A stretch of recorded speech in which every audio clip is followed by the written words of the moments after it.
Good morning, students. In the last class, we will discuss about how evaporation is used to separate different substances. So, now in today's class, we will discuss about how crystallization process is used to separate the substances. So now we will continue with our topic, that is crystallization. So first of all, we will discuss what is crystallization, and then we will discuss that how we can separate components with the help of this process. So let's start. Which process can be used to separate salt from seawater? कहते हैं कि salt को सी water से separate करने के लिए कौन सी process use होती है? जो सोल्ट है हमारा वो नॉन वोलेटाइल है और जो सी वाटर है हमारा वोलेटाइल है. तो हमने पढ़ा था कि नॉन वोलेटाइल और वोलेटाइल अगर कोई सब्सटेंस हो तो उनको सेपरेट करने के लिए कौन सी प्रोसेस यूज़ होती है? Evaporation. So we can use the process of evaporation to separate salt from sea water. Evaporation has been in use for a long time as a separation technique to obtain salt from water. कहते हम बहुत लंबे time से evaporation को use कर रहे हैं salt को वाटर में से ऑब्टेन करने के लिए, प्रोड्यूस करने के लिए. Do all the impurities in sea water evaporate along with the water, leaving behind pure salt? कहते हैं कि क्या ऐसा होता है कि सभी इम्प्योरिटीज सी वाटर, क्या ऐसा होता है कि सभी इम्प्योरिटीज पानी के साथ इवेपोरेट कर जाएं और हमें सिर्फ प्योर वाटर मिले? कहते हैं सी वाटर इवेपोरेट होता है और हमें क्या मिलता है? Salt with non volatile impurities. तो जो इम्प्योरिटीज़ होती है वो नॉन वोलेटाइल होती है, मतलब कि वो इवेपोरेट नहीं होती और सॉल्ट के साथ ही प्रेजेंट होती है. Salt obtained from sea water by the process of evaporation is not pure. It has many impurities in it. कहते हैं कि वो सॉल्ट जो इवेपोरेशन के प्रोसेस से मिलता है वो प्योर नहीं होता, उसमें बहुत सारी इम्प्योरिटीज़ प्रेजेंट होती हैं.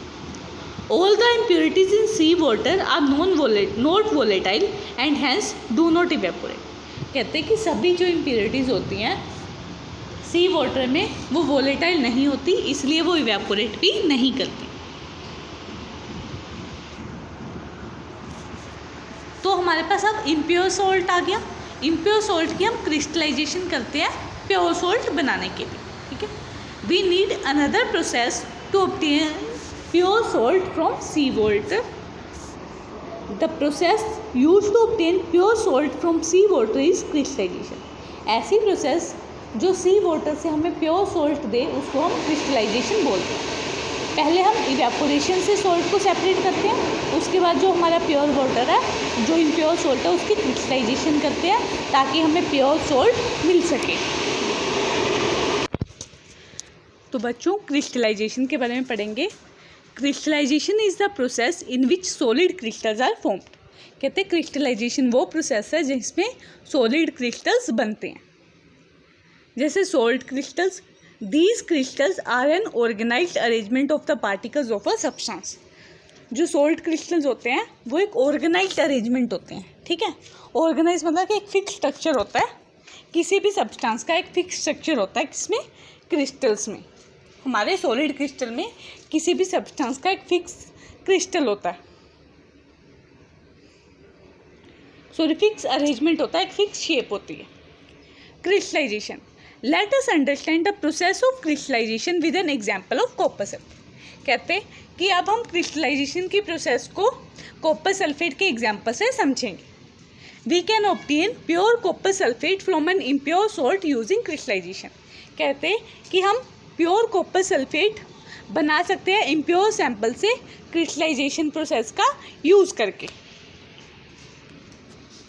अब क्रिस्टलाइजेशन हमें करनी कैसे है हम वो पढ़ेंगे.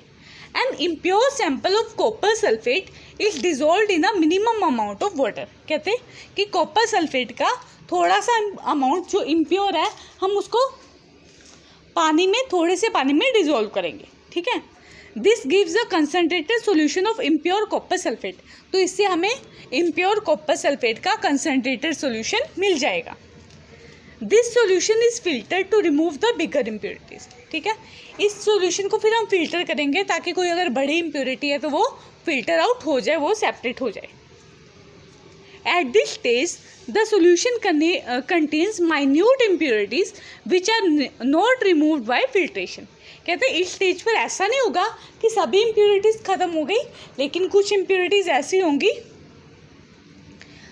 जो बच गई होंगी, जो फिल्ट्रेशन से सेपरेट नहीं हो पाई होंगी। अब now the third step is the solution is heated carefully to evaporate the water and obtain a saturated solution. कहते हैं अब हम सोल्यूशन को हीट करेंगे ताकि वाटर इवेपोरेट हो जाए और हमारे पास एक सैचुरेटेड सोल्यूशन बच जाए, मतलब कि जिसमें वाटर का अमाउंट बहुत कम हो। ठीक है, this solution has some impurities which can not be removed by filtration और इवेपोरेशन। अब इस सॉल्यूशन में भी कुछ इम्प्योरिटीज़ हैं जिनको ना ही हम फिल्ट्रेशन से रिमूव कर सकते हैं और ना ही हम इवेपोरेशन से रिमूव कर सकते हैं। तो फोर्थ स्टेप क्या है? The solution is allowed to cool down slowly. अब हम सॉल्यूशन को रख देंगे ताकि वो कूल होता रहे। एज द टेम्परेचर डिक्रीजेज, जैसे जैसे उसका टेम्परेचर डिक्रीज़ होगा, अब जब हमने बॉयल किया था तो उसका टेम्परेचर इंक्रीज़ हो गया था, लेकिन जैसे जैसे उसका टेम्परेचर डिक्रीज़ होगा तो सॉल्युबिलिटी कॉपर सल्फेट की वाटर में डिक्रीज़ हो जाएगी। ठीक है, और हमारे पास क्रिस्टल सेपरेट हो जाएंगे। तो ठीक है, तो जैसे जैसे टेम्परेचर कम होता है वैसे वैसे सॉल्युबिलिटी भी कम होती है। आपने देखा होगा कि शुगर है, ठीक है, चीनी ठंडे पानी में नहीं घुलती, लेकिन अगर पानी को थोड़ा सा बॉयल कर दें तो चीनी घुल जाती है। तो टेम्परेचर को इंक्रीज़ करने से सॉल्युबिलिटी इंक्रीज़ होती है और टेम्परेचर को डिक्रीज़ करने से सॉल्युबिलिटी डिक्रीज़ होती है। और फिर जब हमने कूल करने के लिए रख दिया अपने सॉल्यूशन को, तो हमें क्या मिलेगा? कॉपर सल्फेट के क्रिस्टल्स मिल जाएंगे चाइना डिश के अंदर। When copper sulfate crystallizes into structure shape, मतलब कि जो भी हमें प्योर क्रिस्टल्स मिल गए उसके, the impurities are left behind and only pure copper sulfate particles form the crystals। तो impurity जो है वो सेपरेट हो जाएंगी और हमें सिर्फ प्योर क्रिस्टल्स ही उसमें ऑब्टेन होंगी। ठीक है, thus we can obtain pure copper sulfate from an impure sample। तो हमें प्योर कॉपर सल्फेट मिल जाएगा एक इम्प्योर कॉपर सल्फेट के सैंपल से। ठीक है, तो ऐसे हम क्रिस्टलाइजेशन की हेल्प से अपने सॉल्यूशन को सेपरेट कर सकते हैं, मतलब कि अपने क्रिस्टल को सेपरेट कर सकते हैं। हम इम्प्योर सैंपल से प्योर क्रिस्टल्स को फाइंड आउट कर सकते हैं, ऑब्टेन कर सकते हैं। तो ये थी क्रिस्टलाइजेशन की प्रोसेस। अब हम नेक्स्ट पढ़ेंगे सेंट्रीफ्यूगेशन के बारे में। बच्चों, नेक्स्ट प्रोसेस को पढ़ने से पहले हम एक एक्टिविटी परफॉर्म करें। ठीक है, तो उस एक्टिविटी के लिए आपको क्या क्या चीज़ें चाहिए? एक फुल क्रीम मिल्क चाहिए। ठीक है, ऐसा मिल्क जिसमें बहुत सारी मलाई हो, क्रीम हो। ठीक है, एक वेसल चाहिए, बर्तन। ठीक है, और एक चर्नल चाहिए। चर्नल जो हम ग्राइंडर यूज़ करते हैं वो चाहिए हमें। ठीक है, तो अब हम अपनी एक्टिविटी को देखते हैं कि हमें कैसे परफॉर्म करनी है।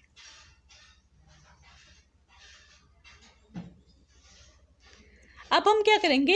एक बड़े से बर्तन में दूध डाल देंगे। ठीक है, और फिर हम चर्नर यूज़ करेंगे ताकि मिल्क को हम चर्न कर सकें और क्रीम उससे सेपरेट हो सके। ठीक है, तो हमारी क्या ऑब्जर्वेशन आई? Cream floats to the top while milk remains at the bottom. क्या होगा? क्रीम दूध के ऊपर आ जाएगी, टॉप पर आ जाएगी, और मिल्क जो है नीचे रह जाएगा। तो क्रीम जो है वो मिल्क से सेपरेट हो जाएगी। तो इससे हमारे पास क्या कंक्लूजन निकला? ऑन रैपिड रोटेशन, कि अगर हम जल्दी जल्दी रोटेट कर रहे थे, जो हमारा ग्राइंडर होता है, जो हमारा कर्नर होता है, वो क्या करता है? नीचे उसके एक ब्लेड लगा होता है जो बहुत फास्ट मूव करता है। तो रैपिड रोटेशन हो रही है वहाँ पर। The component which is denser settles at the bottom and the component which is less dense floats to the top. ऐसा कंपोनेंट जो ज़्यादा डेंस है वो बॉटम, मतलब कि नीचे सेटल डाउन हो जाएगा, और वो कंपोनेंट जो कम डेंस है वो ऊपर फ्लोट करेगा। ठीक है, the separating the two components from the mixture. तो इससे इससे क्या होगा कि उस मिक्सचर में से, जो मिल्क का मिक्सचर है, उसमें से 2 कंपोनेंट को हमने सेपरेट कर दिया। ठीक है, आई होप ये आपको एक्टिविटी समझ आई होगी। ठीक है, तो इस प्रोसेस को क्रीम को मिल्क से सेपरेट करने की जो प्रोसेस है उसी को ही हम सेंट्रीफ्यूगेशन बोलते हैं। So now we will discuss about detail in the process of centrifugation. Cream and milk are an example of a colloidal mixture. We know that milk and cream is an example of colloidal mixture. We will discuss in our earlier classes. So what is centrifugation? Centrifugation is the method used to separate cream from milk. The method by which we separate cream from the milk is called centrifugation. Centrifugation, how centrifugation happens? Why centrifugation happens? It happens due to fast churning or rapid rotation. जब churning जल्दी होगी या rotation fast होगी तो उससे जो हमारी centrifugation की प्रोसेस है वो अकर होगी। The process of centrifugation is based on the principle that denser particles settle at the bottom while lighter particles remain at the top when the mixture is rotated rapidly. कहते हैं कि centrifugation process जो है वो किस principal पर काम करती है कि जो लाइटर एलिमेंट्स है, जो लाइटर पार्टिकल्स है, वो ऊपर मतलब कि टॉप पर फ्लोट करते रहेंगे और जो हैवियर पार्टिकल्स है, जो डेंसर पार्टिकल्स है, वो बॉटम में सेटल हो जाएंगे। ठीक है, कब होगा? जब हम मिक्सचर को फास्टली रोटेट करेंगे। ठीक है, तो कोलाइडल मिक्सचर था सेंट्रीफ्यूगेशन की, तो लाइटर पार्टिकल्स टॉप पर आ जाएंगे और हैवियर या डेंसर पार्टिकल्स बॉटम पर आ जाएंगे। सेंट्रीफ्यूगेशन प्रोसेस से हम कोलाइडल पार्टिकल्स को सेपरेट कर सकते हैं। In our example of milk and cream, milk is denser and hence goes to the bottom while the cream is lighter and remains on the top. कहते हैं कि हमारा जो प्रोसेस है मिल्क और क्रीम वाली एग्जाम्पल है, उसमें मिल्क डेंस होता है तो इसलिए मिल्क बॉटम में सेटल हो जाता है, और जो हमारी क्रीम होती है वो लाइटर होती है इसलिए वो टॉप पर रह जाती है। तो क्रीम जो है वो टॉप पर होती है और जो हमारे मिल्क होता है वो बॉटम पर होता है। एप्लीकेशंस ऑफ सेंट्रीफ्यूगेशन, अब कुछ एप्लीकेशंस है सेंट्रीफ्यूगेशन की, वो क्या? Components of blood are separated using the process of centrifugation, this is used in medical diagnosis. कहते हैं कि ब्लड के जो कंपोनेंट्स हैं वो हम सेंट्रीफ्यूगेशन की प्रोसेस से सेपरेट कर सकते हैं, और ये किस में यूज़ होता है? मेडिकल डायग्नोसिस में, मतलब कि जो हमारे जो मेडिसिन है उसको डायग्नोज, मतलब कि जो भी हमारी बॉडी में डायग्नोसिस की प्रोसेस होती है उसके लिए ये यूज़ होता है। ठीक है, हमारे पास देखो रेड ब्लड सेल है, सेंट्रीफ्यूगेशन करेंगे तो उसमें सभी चीज़ें सेपरेट हो जाएंगी हमारे ब्लड में से। ठीक है, जैसे red blood cell, white blood cell और प्लाज्मा। तो हमारा ब्लड जो है वो 3 चीज़ों से मिलकर बना है, तो ये तीनों चीज़ें ब्लड में से सेपरेट हो जाएंगी जब हम ब्लड की सेंट्रीफ्यूगेशन करेंगे। तो और क्या एप्लीकेशन है सेंट्रीफ्यूगेशन की? In a washing machine a dryer uses the principle of centrifugation to squeeze out water from wet cloth. कहते हैं वॉशिंग मशीन में जो ड्रायर होता है वो सेंट्रीफ्यूगेशन के प्रोसेस को के प्रिंसिपल को अपनाता है। ठीक है, उससे चलता है और उससे क्या होता है कि वो सारा पानी, जो गीले कपड़ों का पानी होता है, वो बाहर निकाल देता है। उस पर सेंट्रीफ्यूगेशन फोर्स लग रही होती है जो कि क्लॉथ से उस वाटर को सेपरेट कर देती है। ठीक है, तो बच्चों ये थी कुछ एप्लीकेशंस सेंट्रीफ्यूगेशन की। होपफुली आपको ये समझ आया होगा। तो एक बार मैं आपको कंक्लूड करके बता देती हूँ कि आज हमने क्या क्या पढ़ा। बच्चों हमने पढ़ा क्रिस्टलाइजेशन प्रोसेस के बारे में। तो क्रिस्टलाइजेशन प्रोसेस के बारे में हमने लास्ट क्लास में पढ़ा था इवेपोरेशन के बारे में।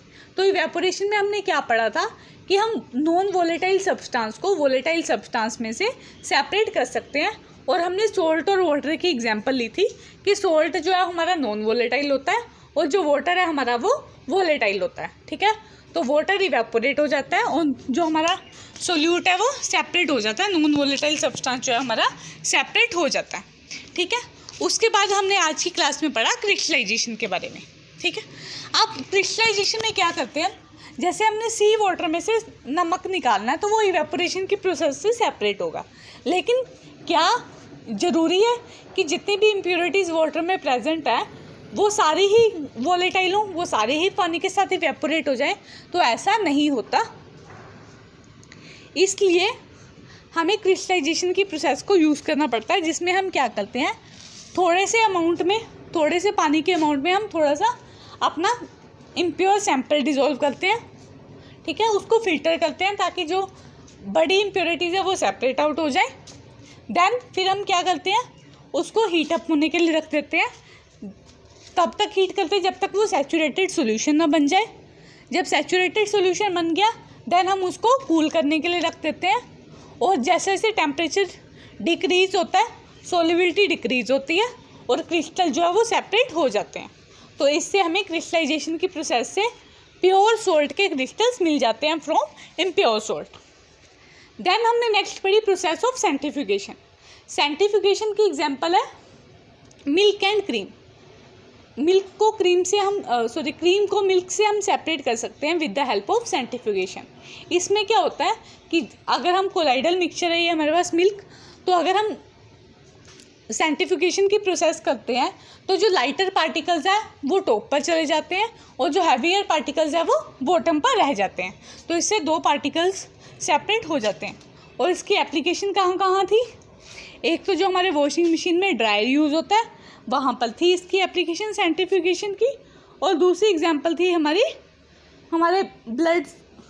ब्लड में से डिफरेंट सब्सटेंसेस को सेपरेट करने के लिए। तो ये हमने आज पढ़ा, ठीक है। आई होप सो आपको समझ आया होगा। Thank you.